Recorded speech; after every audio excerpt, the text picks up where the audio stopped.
Book of Heaven, Volume 15. 2nd to the 16th of January 1923. Page 15 to 21.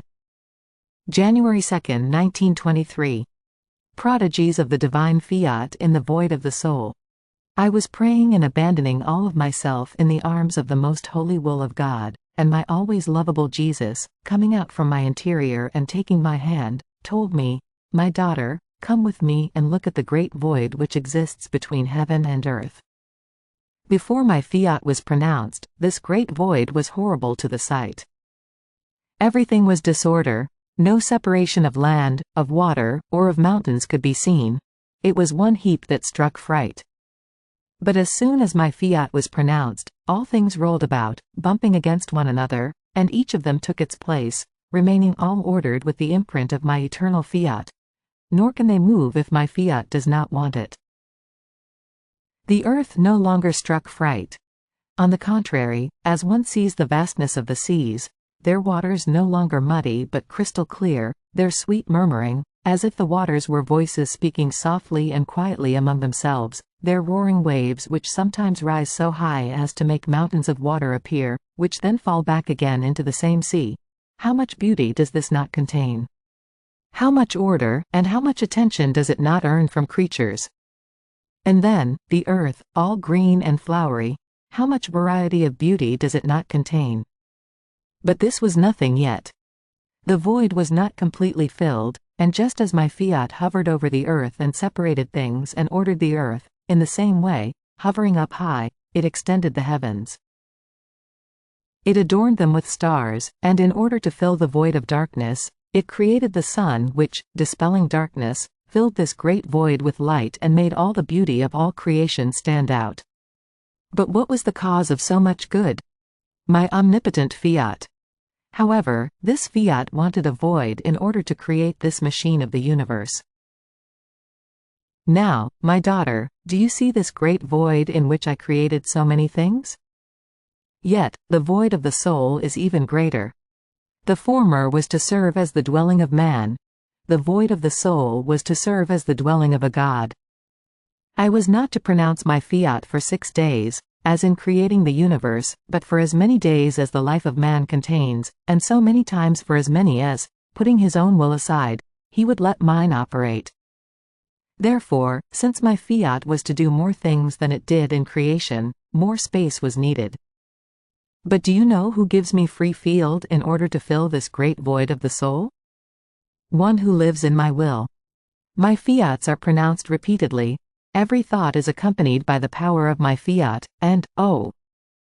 how many stars adorn the heaven of the intelligence of the soul. Her actions are followed by my fiat, and, oh! how many suns rise within her. Her words, invested by my fiat, are sweeter than the murmuring of the waters of the sea, in which the sea of my graces flows in order to fill this great void, and my fiat delights in forming waves that rise up high, beyond heaven, and descend again, more loaded, in order to expand the sea of the soul. My fiat blows upon her heart, and of her heartbeats it makes fires of love. My fiat leaves nothing out. It invests every affection, and tendencies, desires, and forms in them the most beautiful flowerings. How many things does my fiat not operate in this great void of the soul who lives in my will? Oh! how the whole machine of the universe is left behind. The heavens are astonished. Trembling, they watch the omnipotent fiat operating in the will of the creature, and they feel their happiness being doubled every time this fiat acts and renews its creative power. So, they are all attentive around me, to see when my fiat is pronounced, in order to receive their double glory and happiness. Oh!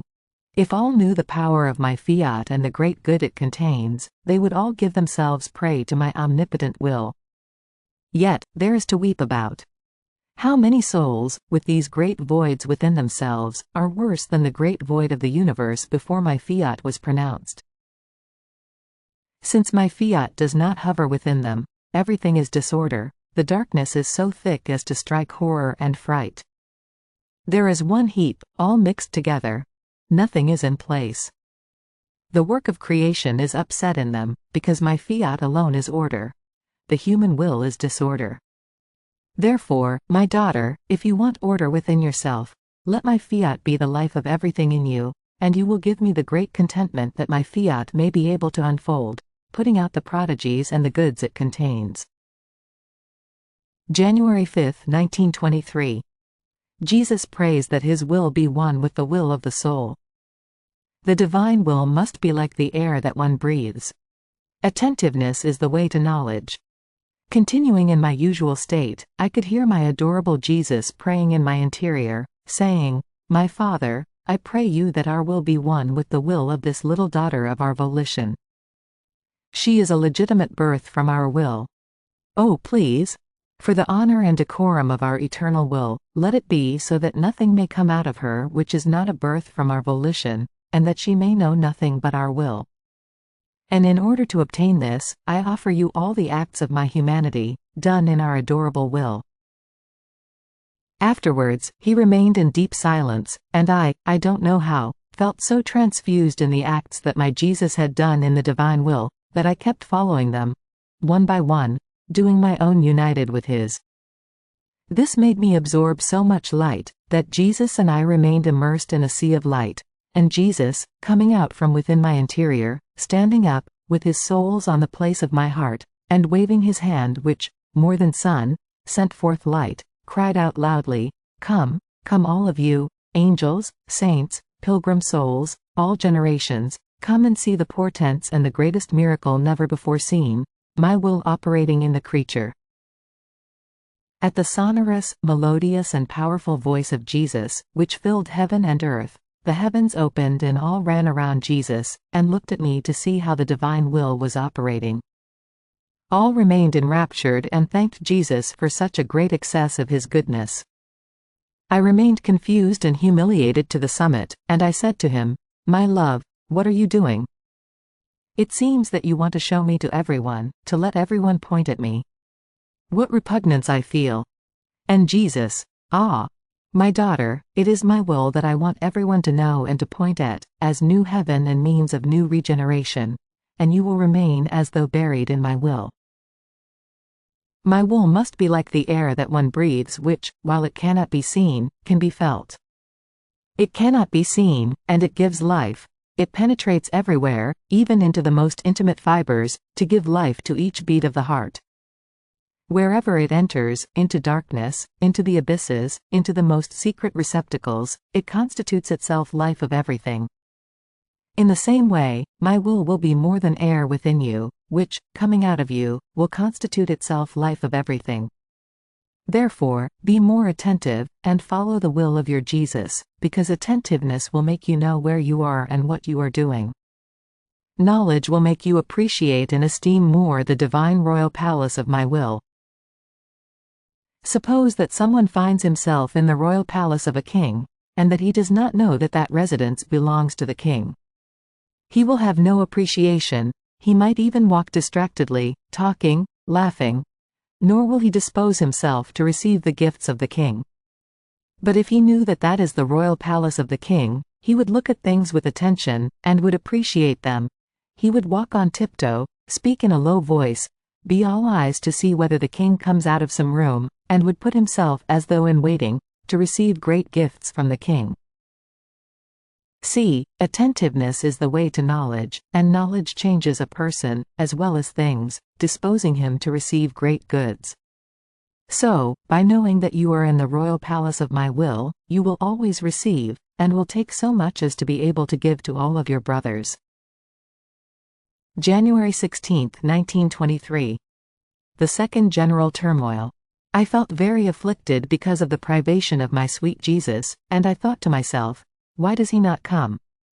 Who knows where I offended him, that he is hiding from me?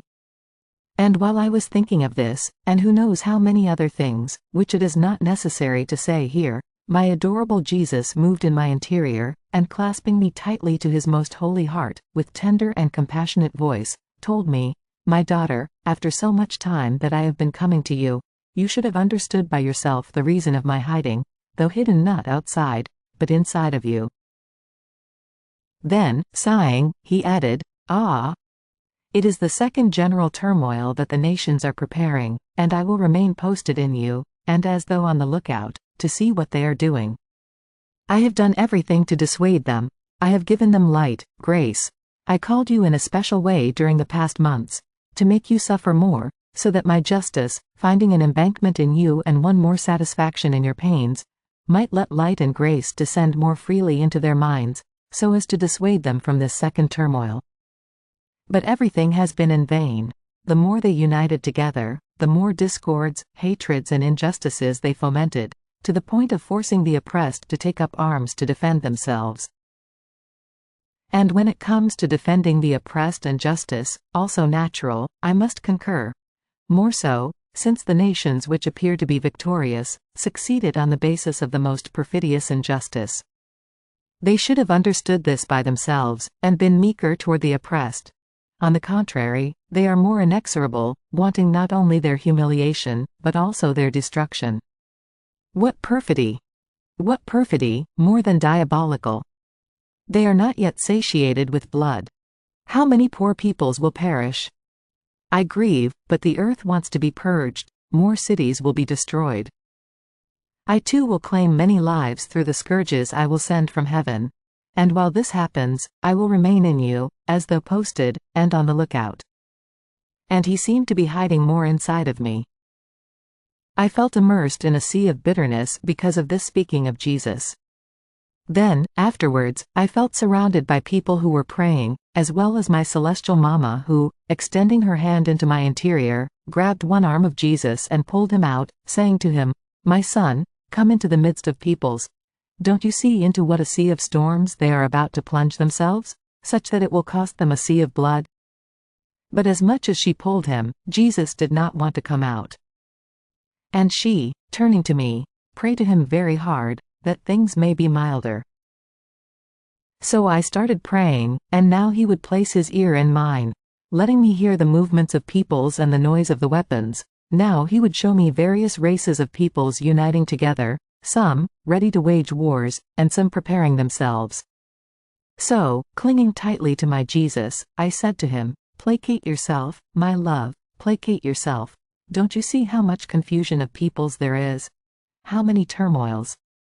If this is the preparation, what will it be in act?" And Jesus, "Ah, my daughter, they themselves are the ones who want this.